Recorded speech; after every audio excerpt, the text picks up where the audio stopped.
اعوذ باللہ من الشیطان الرجیم بسم اللہ الرحمن الرحیم۔ السلام علیکم عزیز سامعین۔ امام ابن جوزی نے ایک نہایت سبق آموز واقعہ بیان کیا ہے۔ اصفہان کا ایک بہت بڑا رئیس اپنی بیگم کے ساتھ دسترخوان پر بیٹھا ہوا تھا۔ دسترخوان اللہ کی نعمتوں سے بھرا ہوا تھا۔ اتنے میں ایک فقیر نے یہ صدا لگائی کہ اللہ کے نام پر کچھ کھانے کے لیے دے دو۔ اس شخص نے اپنی بیوی کو حکم دیا کہ سارا دسترخوان اس فقیر کی جھولی میں ڈال دو۔ عورت کے حکم کی تعمیل کی۔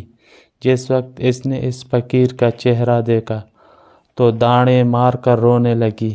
اس کے شوہر نے اس سے پوچھا، جی بیگم، آپ کو کیا ہوا ہے؟ اس نے بتلایا کہ جو شخص فقیر بن کر ہمارے گھر پر دستک دے رہا تھا وہ چند سال پہلے اس شہر کا سب سے بڑا مالدار اور ہماری اس کوٹھی کا مالک اور میرا سابق شوہر تھا۔ چند سال پہلے کی بات ہے کہ ہم دونوں دسترخوان پر ایسے ہی بیٹھ کر کھانا کھا رہے تھے جیسا کہ آج کھا رہے تھے۔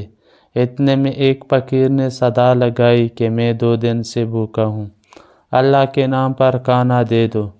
یہ شخص دسترخوان سے اٹھا اور اس فقیر کی اس قدر پٹائی کی کہ اسے لہو لہان کر دیا۔ نہ جانے اس فقیر نے کیا بددعا دی کہ اس کے حالت دگرگوں ہو گئے، کاروبار ٹھپ ہو گیا اور وہ شخص فقیر و کلاش ہو گیا۔ اس نے مجھ سے بھی طلاق دے دی۔ اس کے چند سال گزرنے کے بعد میں آپ کی زوجیت میں آ گئی۔ شوہر بیوی کی یہ باتیں سن کر کہنے لگا، بیگم، کیا میں آپ کو اس سے زیادہ تعجب خیز بات نہ بتلا دوں؟ اس نے کہا، ضرور بتائیں۔ کہنے لگا، جس فقیر کی آپ کے سابق شوہر نے پٹائی کی تھی وہ کوئی دوسرا نہیں بلکہ میں ہی تھا۔ گردش زمانہ کا ایک عجیب نظارہ یہ تھا کہ اللہ تعالیٰ نے اس بدبخت مالدار کی ہر چیز، مال، کوٹھی، حتیٰ کہ بیوی بھی چھین کر اس شخص کو دے دیا جو فقیر بن کر اس کے گھر پر آیا تھا، اور چند سال بعد پھر اللہ تعالیٰ اس شخص کو فقیر بنا کر اس کے در پر لے آیا۔ واللہ علی کل شیء قدیر۔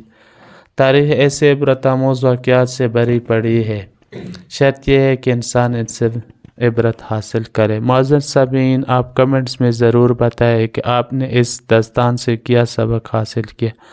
والسلام علیکم ورحمۃ اللہ وبرکاتہ۔